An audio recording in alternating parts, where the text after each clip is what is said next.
का फ्रिज है, LVS model है ये। इसके अंदर गैस नहीं है, लीकेज की कंप्लेन के अंदर आया है। इसमें उन्होंने सिल्वर का एवापोरेटर फ्रीज़र दिया हुआ, तो इसमें लीकेज की सबसे ज़्यादा शिकायत डॉलेंस के इसी मॉडल में है। तो अब हम इसको खोलेंगे बैक साइड से और खोल के देखेंगे।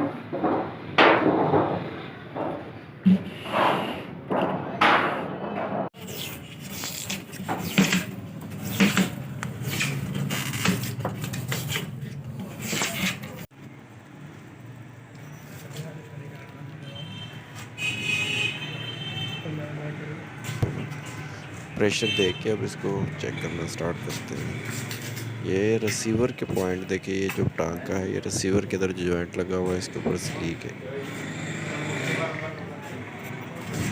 ये कैपरी के साथ इन्होंने पाइप लगाया होता है बिल्कुल, तो अक्सर उस वजह से भी पाइप गल जाता है। इसका ये टांका लगाने के बाद भी इसका सारा फ्रीज़र लीक है जगह जगह से, तो अब हमें इसका फ्रीज़र ही बदली करना पड़ेगा। तो ये हम नेक्स्ट वीडियो में आपको दिखाएंगे कैसे चेंज होगा।